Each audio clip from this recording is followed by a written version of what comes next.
Наверное, прежде всего, когда история задумывалась, основой служила некая мода, некий тренд на вот это словосочетание «личностный рост» и тренинг. Единственное, что действительно зародило драматургию в этом всем, это то, что внутреннее понятие всех этих слов, они очень сильно противоречат с тем, что сейчас есть на самом деле. Фархат Шарипов қазақстандық көрерменге ең алдымен «Сказка о розовом зайце» атты атақты және жастар драмасының авторы ретінде таныс. 2010 жылы Бұқараға әсері бойынша бұл фильм Ақан Сатаевтың әйгілі рекеттерімен бір қатарға қойылды. Фильм бір қарағанда өте қарапайым оқиға болып көрінгенмен, сол кезде Фархат Шариповтың үстірт режиссер емес екендігі түсінікті болды. Мұның дәлелі Мәскеу халықаралық кинофестивалінде жеке өсу тренингі картинасымен жеңіс. Корей режиссері Ким Ки Дуктың жетекшілігімен Қазылар алқасы бас жүлдені, Алтын Георгий жүлдесін Қазақстаннан шыққан фильмге табыс етті. Жеке өсу тренингі қарапайым банк қызметкері туралы әңгімелейтін әлеуметтік және саяси драма. Әйелімен ажырасып, денсаулығы сыр бере бастаған анасымен бірге тұратын Қанат орта жастағы дағдарысқа тап болады. 40-қа таянған ол армандауды тоқтатып, өмірдің мәнін жоғалта бастайды. Тіпті досымен бірге барып жүрген мотивациялық тренингтің өзі оның өз бақытын табуына көмектесе алмайды. Алайда ескі курстасы бүгінде табысты тұлғаға айналған Даникті қайта кездестірген сәттен бастап бәрі өзгереді. Данияр жақсы саяси байланыстары, сонымен қатар әйелдермен арақатынасында бір қатар күрделі проблемалары бар жоғары лауазымды мемлекеттік қызметші. Оқиғаның шиеленісуі қалада жас қыз із-түзсіз жоғалып кеткен жерден басталады. Айтпақшы, жеке өсу тренингі фильмін дәл қазір TV+тен көруге болады. Бұл платформа мыңдаған сериал, киноға толы. Оның ішінде отандық өнімдер де біршама. Сондай-ақ TV+те Старт, Мегаго, Қазақша және Амедиатека секілді ең танымал онлайн кинотеатрлар бар. Сонымен қатар TV+ көрермендерге эфирлік теледидар мен кейбір арналарында аудиожолақ ауыстыру қызметін ұсынады. Яғни Спанч Бобты немесе футбол матчын орысша, қазақша не ағылшынша көру мүмкіндігіңіз бар деген сөз. Тағы да айта кететін жайт, желтоқсанның аяғына дейін жаңа қолданушылар TV+тың алғашқы 30 күнін бар жоғы 10 теңгеге қоса алады.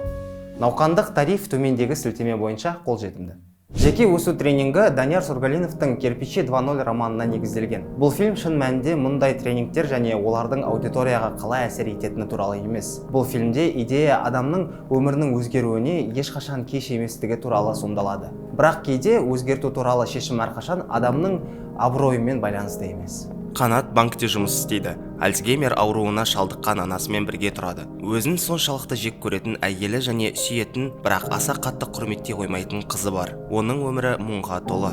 Тіпті Қанаттың өзі де фильмнің бірінші жартысында бір-екі ауыз сөз айтқаны болмаса, соншалықты жабырқаңқы көрінеді. Әрең дегенде бір ғана рет өз бетінше әрекет жасайды. Көрермен Қанаттың ұнамды кейіпкер екенін не ұнамсыз кейіпкер екенін бір көргенде түсіне алмайды. Алайда Қанаттың әлемі оның балалық шақтағы досы Даниярға жолыққан сәттен бастап өзгеріп, көрерменге жағымсыз қырынан таныла бастайды. Данияр қарулы қолының және әмиянының күшімен қоршаған ортаны өзгерткісі келетін әлемді дүркіреткен дөкейлердің өкілі. Әрине, жігерсіз бас кейіпкерге кереғар бұл бейне көрерменге басында жағымды әсер етері анық. Алайда Даниярдың күшті жағының минусы өзімшілдік, әлсіздікті мойындамау және әдет-ғұрыпты мүлдем елемеу. Данияр осындай өмірлік құндылықты аңғал және қарапайым Қанатқа жүктейді. Өзінің ескі досымен кездескеннен кейін Данияр өзінің құмарлық оқиғалары туралы тоқтаусыз әңгімелейді. Сөз арасында Қанатқа банктен жоғары лауазымды қызметті алып беретіндігі туралы уәде беріп те үлгереді. Сөйтіп досын өзіне баурап алады. Бас кейіпкерлер ішкілікке салынып, оңды-солды қыдырады.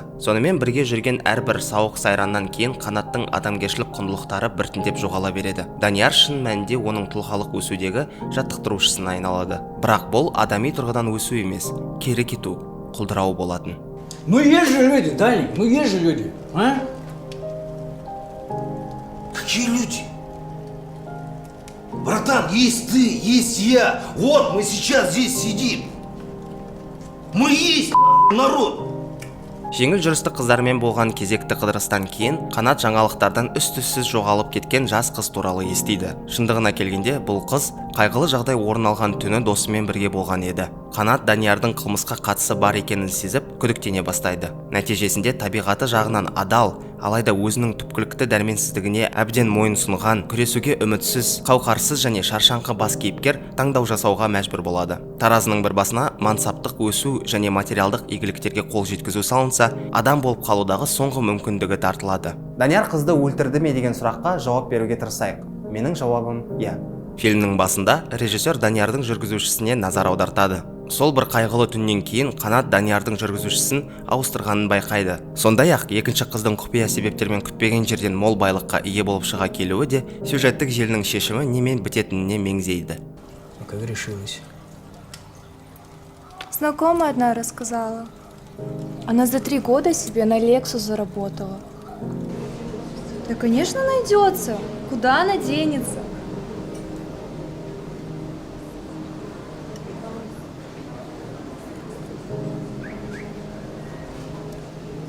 Құштарлық сезімге бой алдырған Данияр махаббат әрекеті барысында өзінің эмоциялары мен қылықтарын басқара алмай, шектен шығып кеткенін сезбейді. Серіктесінің азабы оны рахатқа бөлеп, ләззат береді. Вот так вот схватишь ее за горло, так она сама течет. Бабы биологически так устроены. Ну, привыкли они, что их силой брали. Я, короче, это прочухал. Братан, походу, у них у всех фантазия такая, что их насилуют. Осы көріністен кейін Данияр қызды тұншықтырып өлтірді деп болжауға болады.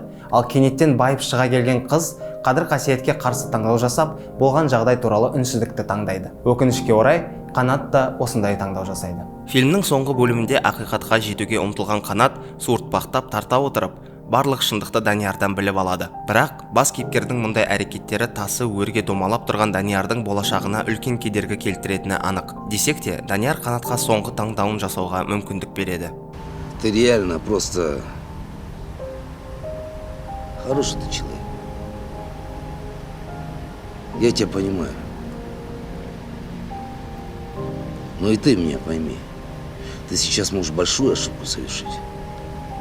Әрине, Қанат өз таңдауын жасайды. Ол банктегі жоғары лауазымды басшылардың біріне айналады. Отбасымен қарым-қатынасын реттеп, анасын жақсы медициналық көмекпен қамтамасыз етеді. Тренингте Қанат сәтті болу үшін табысты адамдармен қарым-қатынас жасау керек. Сізді төменге тартатын таныс адамдардың шеңберін үзу керек деген сөздерді жиі еститін. Бұл баршаға белгілі ақиқат. Бірақ Қанат үшін бұл теория қатал шындыққа айналады. Бай және табысты болу үшін олар сияқты болу керек. Алайда олар жақсы адамдардың қатарынан емес, тіпті адам деп те сипаттауға келмейді. Ар-ождан адамның бойында бар болса ғана иесін азаптай алады. Сондықтан оны бойға қалыптастырудың қажеті де жоқ. Жеке өсу тренингі нақ осы мәселені көтерген. Адамдардың өмірін қиындататын және ешкімге ешқашанда көмектеспейтін ар-ожданның адамға тартқызатын азабы туралы айтылған. Біз барлығымыз осы жаңа шындықта тұрамыз. Өмірлік жетістік сіздің билік пирамидасындағы орныңызбен анықталады. Егер сіз жоғары көтерілгіңіз келсе, жоғарыдағылар сияқты болуыңыз керек. Бұл кеңес жеке өсу тренингтерінде беріледі. Айналаңызды өзгертіңіз және өзіңіз өзгересіз, көкжиектеріңіз кеңейеді. Ереже қарапайым және бір мәнді болып көрінеді. Мәселе мынада, сіз өзіңізге толық есеп бересіз бе? Жоғарғы қабаттағы ережелер қандай және сіз сол ережелерді ұстануға дайынсыз ба? Бұл сұрақтарға жауапты әр адам әрқалай береді. Менің есімім Али және мен алдала кешірім сұраймын. Келесі кездескенше.